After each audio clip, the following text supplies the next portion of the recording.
It's the final percent. The final percent. Yeah. All right. Welcome to the Final Percent podcast. And today it is my honor, my privilege, my absolute pleasure to bring to you a new, but it kind of feels like an old friend of mine because we're cut from the same cloth, Mr. Bob Snyder himself. Thank you so much, Bob, for joining me on the podcast today. Greg, I'm thrilled to be here with you. And, I've missed you. I mean, we got back from Africa like a week ago, and it's just not been the same. No, it has. Well, and it's funny when you have a new person in your life that you can tell shares same principles, values, but a love of gadgetry. And I find myself, because I had so much fun picking your brain and going back and forth and talking about things that we can accomplish, I'll find myself like, man, I really just want to talk to Bob. I wonder what innocuous technology I can just text him about because I want to talk to him. He's just such a cool guy. Yeah, I told you when you got there, I said, the biggest challenge with me is that I've got all this cool gadgetry and I've got all this great equipment because I've got a decent sized checkbook, but I don't know how to use it that well. So it creates the perception that I actually know what I'm doing. In reality, not so much. So getting with you, Greg, was such a pleasure because, man, you were like, well, this is what you got to do. And this is how you got to do it. And I mean, when we went out to do astrophotography, I'm taking lessons from the master going, okay, how do I make this happen? How do I get the best shot? It was a lot of fun. It was so absolutely life-changing for me. And, the fact that I always someone asked me one time, Greg, what do you think the best thing that has helped you be successful in life? And one of the things that I tell them is I said, for whatever reason, I'm a fantastic people collector. For whatever reason, I attract just unbelievable people that sometimes I'm like, how is this person my friend? I cannot believe this. This is so exciting. And, and now I have this other awesome person in my life. And, we'll just jump into it.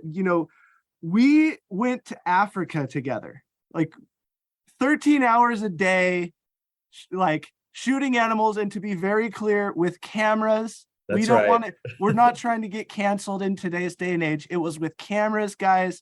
Don't be scared. We're fine here. But 13 hours a day, basically going on the world's best hide and go seek treasure hunt. And that's a great way to put it too. I mean, it's a hide and go seek treasure hunt. Yeah. Because that's just what we did. Fortunately, we had a lot of help because we were with a group of guides with the party that we were with. And they would all get on the radios and network back and forth. Otherwise, man, I don't know how in the world we would have found everything we found. It was insane. Well, I will say that during and I'm so happy I have footage of this. During us going out there, Bob Tierney convinced the driver to let Bob Snyder drive the safari vehicle. And I'm just going to be honest with you, our guide was not ready for how Bob Snyder drives. So much so that I look back at Edwin and I said, hey, how are you doing? He goes, I can't look now. I need to concentrate. And I'm like, no, he's driving. It's fine. And the funny thing is, when we told you about that, you're like, I was just driving. Man, I was taking it pretty mellow. All I could think was, I need to get Edwin back here to the States and strap him into my Maverick X3, and then I can take him for a ride. I think we would have to invest in some depends, because I don't know if he is ready for you on your course in your vehicle. But I just want to be there to be able to film that. That would be so fun. Well, that would be fun. It was an absolute blast. And, for everybody kind of tuning in, let me tell you, you need to put this on your bucket list. It is to go to Kenya during the great animal migration. Yes. I mean, certainly any time of year to go down there and just experience, I mean, the awesomeness and the spiritualness of Africa is a plus. But years ago, I went and I did a photo safari in South Africa. Mm. And we went to one of the most famous and well preserved private reserves for animals down there. But we had an absolute blast. And as a first impression, I thought it was over the top. And I came back, just nothing but grins and giggles. Mm-hmm. Then we go on the Kenya Great Animal Migration. I have never in my life experienced anything like it. I've never seen animals like this. I mean, as far as the eye could see, there were wildebeests and zebras and giraffes and elephants, and I mean the number of predators, the hyenas and the lions and the leopards and the cheetahs, they were everywhere. It was insane. Yeah. We had the best time ever. And when I told my wife that I was spending anywhere between 9 to 13 hours every single day in a Land Cruiser, searching for animals and taking pictures, she thought, that has got to be so boring. That just sounds terrible after the first day. But yet every day we were rushing to the Jeeps to load up our gear to get out on the road and out on the savannah again. Yeah. Remarkable. It was such an interesting thing, because I didn't know what to expect, and that's kind of part of the thrill. But just the idea of the fact that we had no idea what we were going to see, but we were going to see nature actually happening. And we were going to find things and experience things that just is literally not possible unless you get out and move. Right. And, that's one of the things that I told my wife is I said, I couldn't have that experience unless I have that word inside of me, move. And it's something that I talk a lot about. I hear this word. I feel like God tells me this word all the time, and I wait for this nudge, because if I want to do something and I'm unsure, I'm telling you that there's this feeling where God's like, move. And I have a 9-month-old. As of yesterday, he's 9 months. And so I was about 50-50 when Bob Tierney invited me to go to Kenya. Because I was like, man, I don't want to leave Kayla alone for 2 weeks, a newborn. And should I go? But I heard that word, move. And I think that a lot of people are, waiting for a sign, waiting for the perfect moment, waiting for all of these things. Was it the perfect time? No, not even close. But oh my goodness, I am so happy that I went. And I think that, in business, especially, people are waiting to move. And then, they wake up a year later or 18 months later or 2 years later, they're in the same spot. And it's because they were waiting for perfection, and they were waiting for someone to tell them to move. So I'm just going to, throw this out there. If you're listening to this right now, whoever you are, this is your sign right here. If you've been waiting for a sign, this right here is your sign. You need to move on whatever you've been waiting to do, because, I've had all of the best experiences of my life. Why? Because I was willing to move. And, that was one of the things I told Kayla. I said, I'm so glad I listened to it. And I'm so glad she trusted my gut feeling of I need to do this. So it was pretty incredible. And, night photography, how that was incredible, right? Oh, that was fantastic. We actually had to hire a park ranger to go out with us with a gun, because the only way that they would allow us outside of the vehicle, especially at night when all the predators are out, is if we had a ranger there that could protect us and ensure our safety. And, we just thought that was kind of cool, because it just added to the ambiance of the whole thing. But in all of his years, and he talked about some really harrowing experiences where he had to protect guests while they were, in the reserve. He says he's never had an experience where somebody hired him so that they could do astrophotography at night in the middle, of Sambora. That was kind of a first for him. So we chalked one up and felt pretty good about that. Yeah. And I mean, it's all about that. I mean, we had already been in a car for 13 hours that day. And then we go out for another 2 hours that night. And it's all because we were willing to move.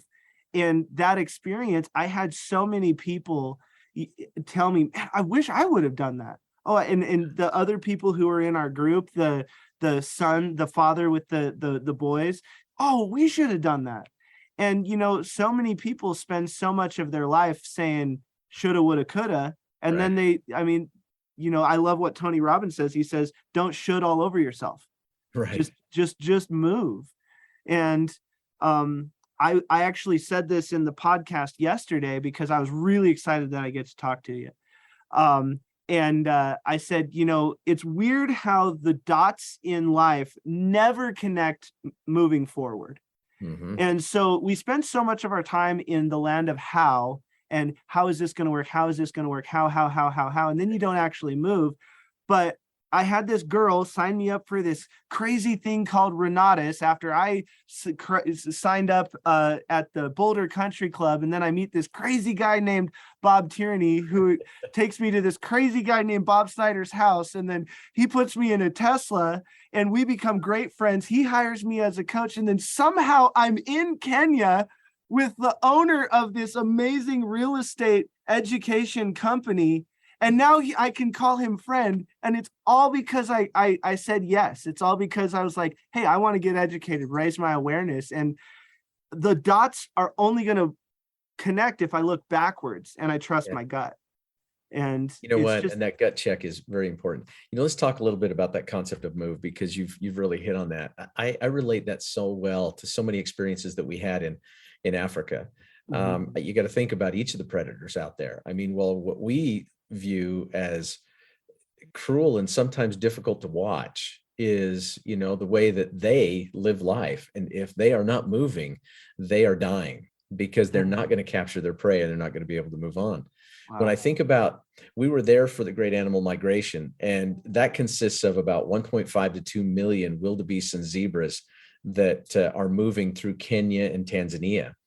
And they're moving because they consume all of the grasslands as they go. So they're like one big mass of mowing machines, and they just mow the grasses down to stubble, wherever they go. And then they have to keep moving.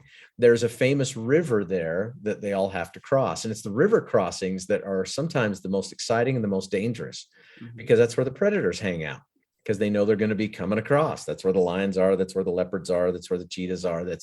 That's where you find the crocodiles, doing their thing. And we had an extraordinary experience being able to witness the wildebeest as they came down in, and the zebras come down first. They're like the leaders of the tribe, right? Mm-hmm. And they come down in and they point the wildebeest in the right direction. And then the zebras just kind of kick back and wait for them to take the risk.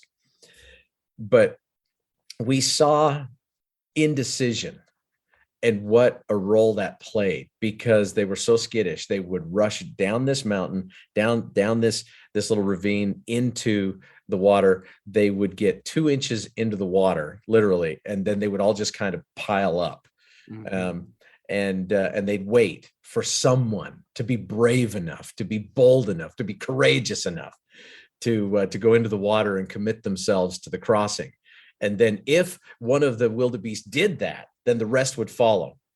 We watched them go down the hill and then rush back up the hill 7 times before they committed themselves to finally making the crossing. And inside of, a minute, 2 minutes, they're all across, but it was that indecision that allowed the predators to then gather, because they went down and they went up. And they stood up at the top and they're like, okay, who's going to be brave enough to go down again? And then as soon as somebody did, they'd all rush down to the water, and then they'd stand there and they'd look around and they'd check things out, and then they'd rush back up to the top. Crocodiles are coming in. The predators are coming in. Everyone is gathering. The risk is becoming greater as they go through this back and forth of indecision, to where, a lot of the opportunity they had for safe crossing became null and void because of their indecision. And I think that's a really great lesson in life. I believe not only do we need to move, but once we've moved, we need to become immovable in our decision. Too many individuals get involved with business, they get involved with opportunity, they get involved with a relationship, whatever it might be, and they don't commit themselves to the process to find out over time whether or not this truly is the path they need to take. I call it, kind of shiny object syndrome. Mm-hmm. And I see that all the time from folks where they say, well, I'm going to go this direction. And then pretty soon they're like, ooh, but this looks cool over here. And then they go, whoa, but if I do that, that'll even be more awesome. And in the process of doing it, they lose all momentum and they are in a repetitive cycle of starting over, which then creates a negative downward spiral that impacts their life and their business and their emotional and physical health. And the only way for you to reverse a negative downward spiral is to take positive action against it. So not only move, but once you've moved, become immovable. Commit yourself to the process so that you can achieve the success you're looking for. Yeah, I think that is, I remember the first time my dad kind of helped illustrate this, because I went to my dad, and I've been a singer my whole life. I went to my dad and I said, hey, Dad, how good do you think I am at singing? Scale from 1 to 10. And he looks at me and he says, probably a 2. And I said, I have to be better than a 2. And I mean, at the time, I'm better now, but I was not a 2. But he said, let me tell you why I think you're a 2, Greg. He said, on pure talent, you are an incredible singer. The problem is you put about 20% of your energy behind your talent. And he goes, so if your 20% energy with 100% of your talent goes up against most people, you're going to be better than them. Absolutely. However, you're going to meet somebody who's as talented as you, but they put 100% of their energy behind their talent. That becomes a skill. And until you can do that, you are not going to live up to your potential. And he goes, so how good of a singer you are versus your potential, you're a 2. And I went, I didn't understand it then. It makes so much more sense now. But I think very similarly, people do that because they're making what I call declarations. Now, declaration only becomes a decision if you take consistent action. And so a lot of people are saying, oh, they'll put on Facebook, oh, I'm doing real estate, guys. Okay, well, that was one of the wildebeest running down to the water, but then they don't do anything. They don't get educated. They don't actually take action. So they ran back to the top. Then they make another Facebook post. Hey guys, just want to let you know, I'm thinking about joining this community. They run back to the water, but they don't take action. They run back up. And so they keep making these declarations that are largely ceremonial. And it was so interesting. We were finding so many business principles when we were going through Africa. It was so funny because we were saying things like, oh, like we're going to have to start looking at certain people. We're like, oh, they've been wildebeested. And so we were saying certain things like that because we watch these same patterns happen in humanity, and we think that we're so much smarter, but we're driven by a lot of the same things. And you're right. And the other thing that I found interesting, that first wildebeest that moves, that runs across, is actually one of the ones that's guaranteed to make it, because the crocodile doesn't necessarily know exactly where they're crossing yet. And the hippos and they're not ready because they're trying to figure out where they're going to be. So the first one almost always makes it across. It's all the people who start following, and then they can zero in on what's going on. Then the crocodile's like, oh, this is a buffet. and I found it so interesting because I'm looking at this thing happening and I'm going, and it's plain as day for us because we're just like, just go, just run. You'll be fine. You'll be fine. And I thought it was really interesting, the natural, hierarchy that started presenting itself as we went through there. I didn't know, I always thought that the most dangerous animal was actually the hippo. We found out that it was the Cape buffalo. And then, a lion, definitely, they do walk around like they're king of the plains and the Serengeti, if you will. However, if they run up on an elephant, the lion quickly runs away. And then a lion just looks like it's like the ninja of the jungle. But we actually watched a female lion come to the base of a tree where a leopard had a kill up in it. And the leopard was so scared of this female lion, it climbed as high as it could, and then it peed everywhere because it was so scared. Yeah. And I was going, man, if I looked like that leopard, there's nothing that could make me go pee. Well, maybe a lion could actually. And it's just weird to watch these things naturally happen. Yeah. And watching nature equip itself to keep moving forward, I thought was incredible. And one of the things I would love to touch on, because everyone always asks me, and I'm going to ask you the question first, and then I'll tell you what it was for me. But they're saying, Greg, you keep saying that this changed your life. Okay, well, what was your takeaway? What changed your life? What changed your life? And so I'm going to ask you that first, then I'll tell you what mine was. Oh my goodness, what changed my life? There were so many moments that had an impact on me. And mind you, let me just back up, because so many times I think we use phrases like, what changed your life?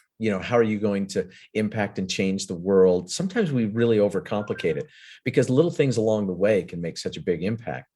I'll never forget an experience I had with my daughter, Jackie. I mean, she's grown, she's a real estate investor, she's got a great business. Her and her husband, are cranking now, but when she was a little girl, about 7, 8 years old, I can remember being out in the yard with her, and she said, Dad, I can change the world. And I was like, you bet you can, man. I want to give her positive reinforcement and help encourage her along the way. Yes, you will. You'll be amazing. She says, no, I can change the world right now. And I was like, okay, I'm game. How are you going to do that? And she bent down and she scooped up in her little hand a little bit of dirt, which left an impression. And then next to it, she let the dirt go, which created a little hill. And she said, see? Oh my goodness. And I thought, oh my God, how often I overcomplicate the process. So when you ask a powerful question like that, I mean, how is this life changing? I can point to so many experiences, because each of those experiences helped me to become more of who I am, and help me to, understand that my mission is long-term, Wow. So I'll give you one example. This was a perfect example of a teaching moment. The wildebeest, they are definitely a follow the leader group. I mean, they really are. And what happens is that they will all congregate, and they'll just be, grazing and doing their thing. And then for some reason, one of them will decide to just bust out and start running. And as soon as one starts running, others start to follow, until the entire herd is following this one. The unfortunate thing is, the one really doesn't know where he's going. He just wanted to go for a run. The rest of them decided to join because they're like, well, everybody else is going that direction, so I think we should go that direction too. We got to keep up. So, fear of missing out becomes a big thing there. What I learned from that is this: it confirms to me that the masses will always wait until an opportunity to become self-evident before they get involved. They've got to have the crowd, rushing in that direction. It's the reason why the masses will never dine with the classes. And it's because of the choices that they have made along the way. And I look at that and I think, what? We've got an unprecedented opportunity that is unfolding right now. Yeah. We're seeing a market correction. Inflation is going up. Interest rates are going up as the Fed is trying to cool the economy. And you know what that means? They're trying to push the economy into recession so that they can control pricing. Yeah. And people get so nervous about that. They get so afraid about that what they do is they immediately go to fear. Mm-hmm. Right. And because they go to fear, they don't think clearly. Mm-hmm. And what happens is, if you go to fear, well, after a while, you kind of live in that space, that state for long enough that you become aware of it. You accept it as the new reality. Mm-hmm. But individuals get stuck in that new reality rather than wanting to push forward into production, mm-hmm. rather than pushing forward into achieving something and doing something, rather than pushing forward into leading, the group, rather than following from behind. Mhm. So I just think about that one lesson. And you know what? It confirmed to me so much of what I've already known and believed, but it created such a visual that it will impact everything I do going forward. Oh, absolutely. Yeah. I I often when people are kind of conversing with me for the first time and they say, Greg, what do you think the most important thing that you can teach me in, you know, 2 minutes or less is? And I said, honestly, I think I need to adjust your relationship with fear. And they Mm. go, what do you mean? And I say, fear is a really interesting thing. Fear in my world is nothing more than something telling you something's about to change. That's it. That's all fear is. So therefore, fear doesn't need to translate to scared, Uh-huh. because scared is mortal danger. Scared is a tiger is sitting next to you. Yeah, that is scary. I like my arms. But we don't need to let it translate to scared, because why? Scared translates into scarcity. So therefore you can't live in a land of abundance. But Mhm. here's the thing, if what's about to change, if it's just a warning sign or a flare going off in your life saying, hey, something's about to change, and maybe that changes, you're going to go from paycheck to paycheck to knowing what a six-figure month looks like. Well, that's going to come with different responsibility. It's going to come with different actions, and it's going to come with a level of commitment to your life and what's possible that you're not yet doing. So you're going to change. And so I think that if we can adjust people's relationship with fear and go, okay, is this fear or are you scared? You don't need to let fear turn into being scared. Fear is just an indication something is about to change. And I think so many people let fear turn into being scared of everything. So then they stay the same. Right. And then we have to ask ourselves, okay, are we seeking comfort, which is what most people are seeking? But what people actually need in today's day and age is courage. And Mm. so I was actually having this conversation actually about Renatus. I'm going to be 100% unapologetic about my love of what we've got going on with Renatus, just for everyone who knows it, because someone asked me, they said, okay, so what was Bob Snyder like? This is a fun story. I said, and I love setting it up this way. I love telling stories and stuff. And I say, when I went there, I thought that Bob Snyder was a good man. And they go, really? And I say, now I realize he's 1,000 times the person that I thought he was. And I thought he was good because, there's multiple stories from the outside looking in where I saw integrity in action at a level that most people are incapable of. And it just gave me so much faith and love and trust for the community. And so I was telling this story and they say, well, you know, the market's correcting, Greg. I don't need Renatus. And like right now, I've just got to start batting down the hatches. And I said, right now is the time to equip yourself with a financial acuity so that you know how to batten down the hatches. Because right now you're going to go batten down the hatches with a spatula and you're using the wrong tools. I Yeah. want to equip you with something that can actually get you into a winning scenario, because right now you in the land of scarcity and everyone pulling back and you not equipping at a level that's appropriate. And I said, the big thing that I want people to learn, and this is what Renatus means to me, is it is the best vehicle that I have found to provide a legacy. A legacy is the only way to live forever. So if you can equip your family with generational, stable, predictable income, wealth, and assets, you literally can live forever. And then your family forever is going to know you as the one that changed the family stars. And that's the big thing that we need to do right now is equip people. So number one, we stop getting in these messes.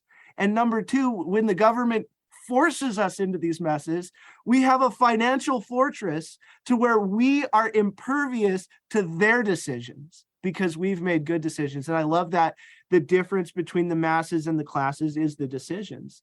And, that's one thing that my forever moment was going into the house in the village. Mm. And, they make these houses out of sticks and found plastic, and they weather seal it with animal poop. Like when they told me that, I was going, that is not what I expected. But here's the thing that was just it changed me so much. As we were walking through the village, I kept having to tell myself this is real, because it looked like a movie set. I'm like, this has to be a bunch of actors that get pulled in. No one lives like this. There's no way this is real. And then you drive for miles and miles, and you see these villages everywhere, and you see what they're going through. And it just absolutely profoundly changed me, because when I had a conversation with them, I can't honestly say that I live a happier life than they do. Yeah. And that's when I realized, okay, maybe I can still adjust some more things in my immediate purview, because it was so fun to watch them live life, to take pride in their culture, and they sang for us. And I have a fantastic video of Bob dancing with them that I will be showing to everybody at the leadership retreat. But the moral of the story is, stuff is just, it's like my business partner said, incredibly wealthy person. And he said, when I got all my money from my trust, the reason why I know my parents raised me right is because it didn't change me at all. It just meant I had nicer stuff, but I was the same person. And that's why, wealth doesn't really necessarily mean happiness. I love what Zig Ziglar says. He says, next to oxygen, money and oxygen are a little bit the same if you're trying to operate on ease. So yes, it's better to have some than not, but it's not our reason. And that's why I think shifting the perspective, and that's honestly why I got even more passionate about Renatus, because I want to equip people with an education and an awareness that can give them peace of mind. Yeah. And I think that peace and comfort are very, very different, because peace usually comes from people who were willing to be uncomfortable. Like Michael Jordan's at peace with the game-winning shot in his hand. Why? Because he got more uncomfortable than everyone else on the court. And if we can help people get the financial knowledge, and that's the thing that just really lights me up. And I mean, I signed up a really good friend of mine, Dr. Eileen Gallagher. I've coached her for almost 3 years, but I signed her up for Renatus, and she took literally just the essentials course, and she makes so much money. The essentials course is only $2,000. Yeah. She makes so much money. She made some different decisions that saved hundreds of thousands of dollars. And if she would have had the same information 20 years ago, she would have saved millions. And now the price of not having the information is, I mean, way more than the cost of $2,000. Yeah. And so it's been exciting to get to know you, but that's the thing that really struck me is the happiness in the village, and the biggest difference between why I live the way I do and why they live the way they do is education. And that's why I think wasn't that a game changer? Is such a game changer. That was a huge game changer. One of our instructors really impressed something upon me, and he said, "You know what, Bob?" He says, "Maybe you need to look at Renatus just a little bit different." I thought, "Okay, I'm game. Mm-hmm. What do you got?" And he said, somebody wants to get educated. There's a lot of ways to get educated. He says, heavens, they can go on YouTube. They want to learn how to boil an egg. They can go to YouTube and they can learn how to boil an egg, right? He says, but take a look at like the medical industry. He says, if somebody wants to learn how to perform surgery, they don't go to YouTube, right? No. I mean, there's not just a school, but there's a whole system, a whole program that helps them to develop their knowledge and their skill set so that they can make things happen in the real world with confidence. Mm-hmm. He says, what I view Renatus is not an educational company, it's an implementation company. That's good. Because we teach individuals what to do, then we surround them with a community of individuals who are doing it so that they can see firsthand the strategies implemented and making things happen. And I'm really proud of what we've created. It's been a remarkable journey, but it really, right now, the timing is so perfect because it's going to position people to take advantage of the opportunities that are in front of them. Because you mentioned the cost of opportunity. Mm. Well, listen, there's the cost of opportunity, and then there's the cost of opportunity or opportunity lost. Yeah. And I see a lot of folks, sitting on the sidelines watching other people get rich, wondering when it's going to be their turn. And it's because they have chosen not to move. Yeah. Well, there's a lot of people who are getting so mad for not getting the results for the work they didn't do. And Yeah. it's fascinating that we live in this, and really it's just day by day, brick by brick, just build something. And I think a lot of people, I was having this conversation with one of my clients because we kind of live in the dopamine era. And I said, I think a lot of people are too busy acquiring and not building. And there is a huge difference between building something and acquiring stuff. Yes. Acquiring is really a horizontal thing and building is a vertical thing. And, I pride myself on planting as many seeds as possible everywhere. I'm always in it for the long-term game. And I think, I love what Warren Buffett says. He says the stock market and the real estate market are really just instruments to transfer money from the impatient to the patient. And the only way for you to know how to have that happen is to have the right information. And I remember having a conversation with our mutual friend, Sharon Lecter, and I said, you're speaking for this Renatus company. What do you think? She said, Greg, it's the best education. And this is a quote, the best real estate education that you can get. I know that you're getting ready to gear up and go in there. It is the best education you can get. Now, her son was the president of Rich Dad Poor Dad, and she helped Robert Kiyosaki write 14 books, one of them that little one called Rich Dad Poor Dad. So when she says that, I move. I was like, okay, I'm in. Let's rock and roll. And that's the thing. But I had put myself in a position to where I was around people like that, to where I could really, really trust the available information. And then, while we're in Africa, somehow again, I end up in Africa after just saying yes and moving. And then, we're sitting in a really wonderful place where we had gone on this lake ride, and we got good pictures of eagles and saw hippos. And then you invite me to come speak at the leadership retreat. And so now I'm on my way to Costa Rica. Like how cool is it? It's all because I decided to move and take action. And Yeah. I love it. I love it. I mean, no matter what you are, whether you're a wildebeest or a lion, when you wake up, you got to run. That's right. You're You either absolutely gonna eat do. or get eaten. And Yep. it's a good lesson. What are a couple of your other favorite moments? Just because, for everyone listening to us, we're going to be putting a version of this on YouTube, but I am going to be putting footage and pictures of our experience overlaid on us talking. So I just want Bob to give us a couple more nuggets so that you can see and experience some of the stuff that we did. So give me a couple other fun things. When we went to the rhino sanctuary, I thought that was really interesting because rhinos are a very feared beast, but they're nearsighted. So, they can't see far, but they can certainly see within their grasp, and they have a fantastic sense of smell, and they are an imposing threat. I mean, just imagine, a 3,000-4,000 pound, beast coming at you with a horn that is, I mean, absolutely deadly. Yeah. But at the rhino sanctuary, there was a rhino that had been injured in a fight and lost one of its eyes. The other eye succumbed to cataracts.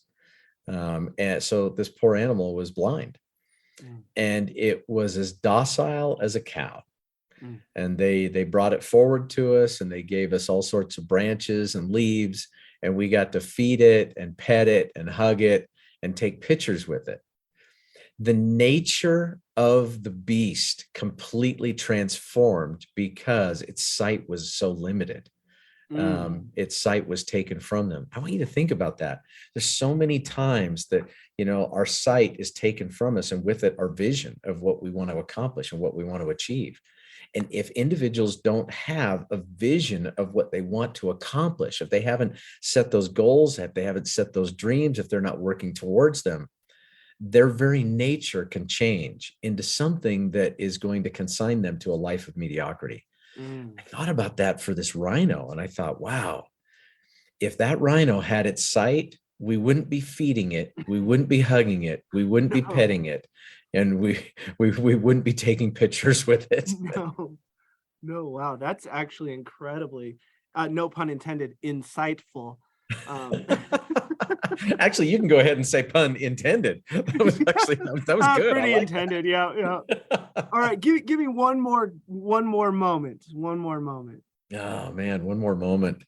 Oh heavens! Did you find when we went to the cheetah sanctuary? Now, listen, I had an opportunity to see Jane. It was Goodall, right? Yeah. Man. Oh, you mean the elephant one? No. This was actually the chimpanzee sanctuary. Yeah, chimpanzee. There we go. Where we went there. I had an opportunity to see Jane speak a few years ago, and I loved what she had to say. After her speech, she allowed a half an hour for Q&A, and someone asked her the question. They said, "So, what do you think of zoos?" And they were expecting, she was going to, start pounding on zoos, and it's terrible and it's horrible, and these poor animals need to be freed into the wild. And she didn't. She said, listen, zoos serve a purpose. Zoos can be a very wonderful, a very a loving, caring place for a lot of these animals. And she talked a little bit about chimpanzees, for instance. So she talked about the chimpanzees and said, if you want to see a brutal, competitive, dangerous environment, just go see the chimpanzees interact with one another out in the wild. Well, the chimpanzees that we saw, this was an orphanage where they were brought after they'd been injured or abandoned, or mainly it was because of poachers and things. So they brought them there and raised them. But even in that environment, wow, we got to see how scary and brutal they could be, right? When the guide who was with us passed out a few peanuts, not enough for all of them. No. And the fight and the scuffle and the noise that was created because one chimpanzee didn't get a peanut and another one did, it was brutal, just absolutely brutal. It is such a competitive environment. And what I've learned, because you know what, we're a few rungs up the food chain. We hopefully have learned a few things over the years, is that we all do better when instead of a competitive environment, we create a cooperative environment. Exactly. And that's how we achieve so much more. Exactly. Yeah. One of the things I talk a lot when I get invited to speak at organizations, and I try to help people understand there is a huge difference between a crowd and a community. So many people, like the wildebeest, they follow the crowd, but they don't actually like what the person on stage or the crowd is there for. They just want to be around the crowd. And a community engages. A community helps out. A community lifts up. And, I think that is the number one thing that all impact artists or influencers, if you want to call it that, or any leader that we can see in any capacity should be really striving to do, is to create a community. And a community equips, and a community encourages, and a community wants to see people succeed. So I love the statement of be very mindful of who doesn't clap when you win. Ooh. So the big thing, if say someone makes a couple $1 million more than I do one year, I want to be the first person to clap for them. Because it doesn't actually matter. I did what I did, they did what they did. But dude, that's awesome. I'm so proud of you. If we had that kind of environment, then that person who was able to figure a couple things out would come to the person clapping for them and go, here's how I did it. Here's what's going on here. But if they get chastised and criticized and all of these things, if they say that all the time, then that person who's already ahead of you is not going to come back and reach down to try to pull you along. They're going to go, man, I don't want to put my hand next to you because you're going to bite me. It's very similar. One of the things that I've battled a lot, I think we're, 10 years into us building our school. And one of the things that will, pop up from time to time is people will go, oh, that Greg guy brainwashed you, or, oh, he's running a cult. And I'm like, I think you're confusing cult with culture. I'm sorry that I actually have a culture in which we do, but Amazon was a cult. Apple was a cult. No, what they did is they installed a real culture, and it has nothing to do with what you think. And one of the things where, my assistant gets attacked by his friend's girlfriend all the time because she thinks he's brainwashed. Get this, because she says there's no way that somebody loves their job that much. You have to be brainwashed. And he's like, why can't I just be happy? I'm like, now he's going to Costa Rica with me. He's already been to, Phoenix. He's been to San Diego. He's been on all these adventures with me, and we do a bunch of really cool things. He's working in his industry that he went to school for, and he's getting chastised. And I see sometimes it brings him down, but that's because he's not in a good community. They don't want to clap because she hates her job. She's mad that he doesn't hate his job. And I just find it so fascinating that people so quickly are trying to cut people down because they don't want to see people succeed. And it's just so interesting how fast people go, oh, well, you're just brainwashing people. No, honestly, maybe their brain was a little dirty. It needed to be washed. needs an occasional scrubbing. Yeah. I had a really great experience years ago because of the company I was with and some of the things that I did speaking, and I had an opportunity to go out to dinner with Bob Proctor and Mark Victor Hansen. Oh, great. And, most folks know Bob Proctor, and sometimes, folks go, Mark Victor Hansen sounds familiar. Chicken Soup for the Soul, right? Yep. He and his partner, Jack Canfield, hit a home run with that one. Now there's a Chicken Soup for the Soul for just about everything. But we're having a conversation, and I'm just a young budding entrepreneur, right? We're in Acapulco. We're watching the Acapulco cliff divers. We're having dinner on the mountain there and having a great conversation. And Mark gave me some powerful advice. He said, Bob, he says, this is a lesson you need to really digest. He said, your net worth will very much be determined by your network. Mm-hmm. He says, it's who you hang around with, how they influence your decisions, that's going to make the biggest impact on you. He says, you got to be very careful with who you allow into your inner circle, because they can influence you for good, or they can take you out and lead you to a life that is not of your own design. And I'll never forget that. And I remember saying to him, I was just kind of joking around. I said, but buddy, what you're saying is, I got to get rid of my friends, right? I love my friends. He says, you don't have to get rid of your friends. No, man, you're just going to find that over time you have less and less in common with them unless they're willing to come along for the ride. And I thought, well, that makes sense. And I said, well, gee, what do I do in the meantime? He said, dude, it's not that hard. You got caller ID. Oh, that's good. That's good. And that's, I think that's the moral of the story is you have to be able to move towards or away. And, there are some people out there that are in people's lives and they're just not serving them. Yeah. And, some people, have been so hurt in the past that they can't move towards something where they're like, oh my gosh, this is right in front of me.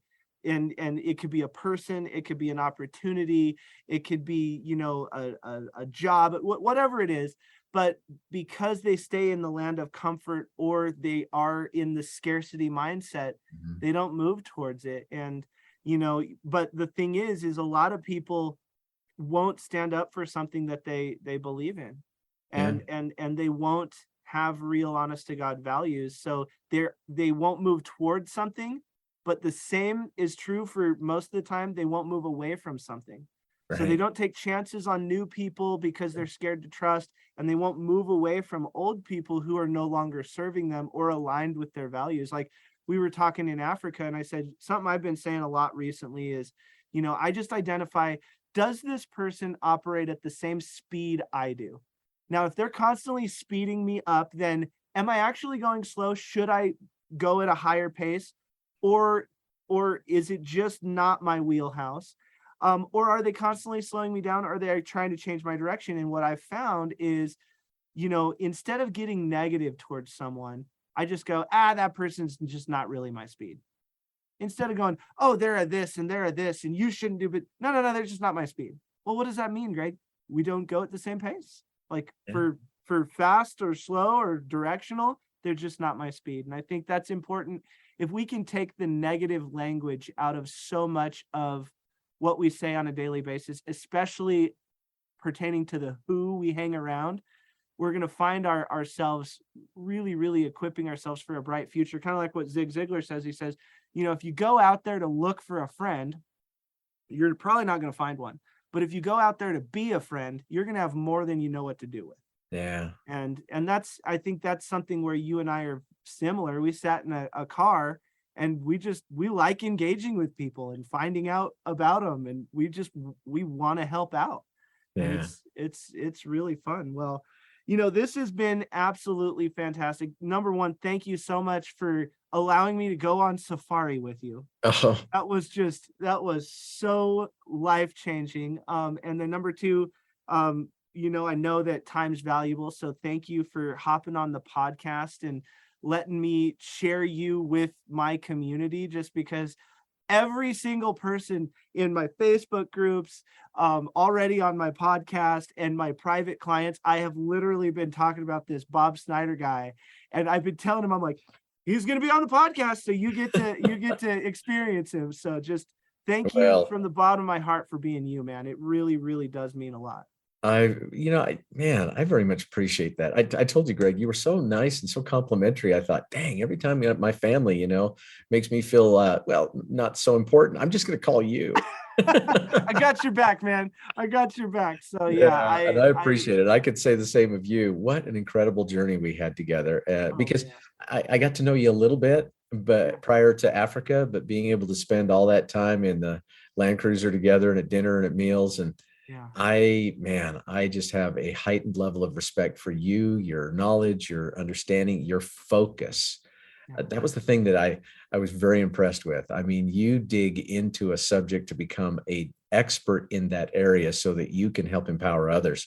Absolutely. You're my kind of people. I'm glad Yeah. you're here, and can't wait to see how our journey unfolds. Oh, this is gonna be great. I guarantee you this is probably just part one with Bob Snyder. He will probably make a return visit every so often on the Final Percent podcast. But if you have any questions about what Bob Snyder and I are up to, we're going to a leadership retreat for Renatus, and just anyone out there in my community, if you want more information about equipping you at a better sense. And just so you know, this is not just real estate. It's just one of the investment instruments, but they have, sales, they have, the drive system by Woody Woodward. I watched him at nationals, and oh my goodness, he's just one of my favorite speakers I've heard in a very long time.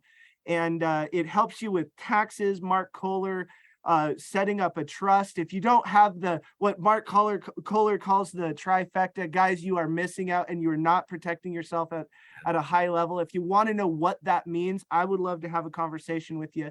So just reach out to me, Greg, at thefinalpercent.com. I'd love to have that initial conversation with you so that you can see what kind of community, and I use that word very deliberately because I have not seen a community like this in any organization I have either spoken for, helped equip, or built myself.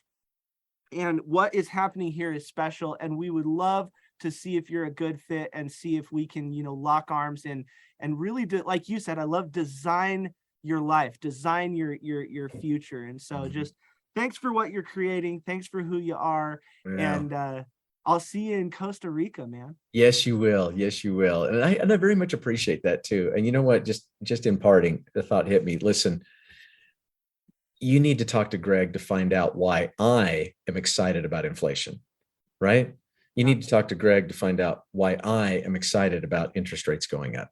You need to talk to Greg to find out why I am excited about a recession. And, and the opportunities that are afforded us in real estate to capitalize on all of that. But like Greg has said so eloquently so many times during this discussion, you got to be equipped. Yeah, you have to be equipped. And quite frankly, it's, 2008 made more millionaires than, almost any time in history. And, and all the people who did that, it's not that they were just at the right place at the right time. In fact, a lot of people, we were at the wrong place at the wrong time. It's just all of those people had the right information. They knew how to navigate the tumultuous waters. We have some waters coming up that are a bit tumultuous, but here's the thing. If you're equipped with the right captain and you're equipped with the right guide, I mean, like Bob said, we'll sum it up here. If Bob and I were in a Land Cruiser alone in Africa, we probably wouldn't see very many animals. Number one, I'd be fussing with technology, and Bob would be driving way too fast. He would scare them all away. But the thing is, we had a guide who took us to the places where we could have the experience, and having a guide is incredibly, incredibly important. And I think that a lot of people have a compass, so you know what true north is, you know where you need to go, and you know that getting your financial intellect really installed, that you need that, that real estate is the best tool to use for a legacy project called life.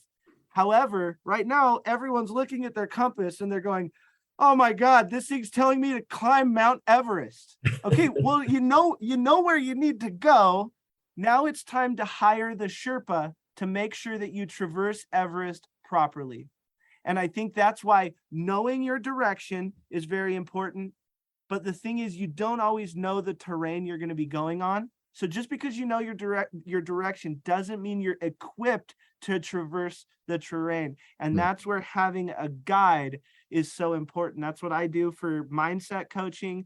Bob's done for, so many people, both directly and indirectly, on guiding them to a completely different future and equipping them with knowledge of wealth and health with Ron Williams. I mean, there's a health component inside of Renatus. Again, guys, this is not just real estate. This is something that equips you at a level that I don't think very many people understand how incredible it is. So if you want to find out why you are right now at the right place at the right time, you just aren't aware of the possibilities, give us a call and let's equip you and have that first conversation. Like I always say, you are one conversation away from changing your entire life. And I would love to have that conversation with you. So, and here's another conversation that we had that just changed my life and probably many other people. So thank you Thanks, so Greg. Much, Bob. I really, really appreciate it. It goes both ways, man. Can't wait to see you soon in Costa Rica. Costa Rica. See Everybody you soon. else, man, have a great day. It's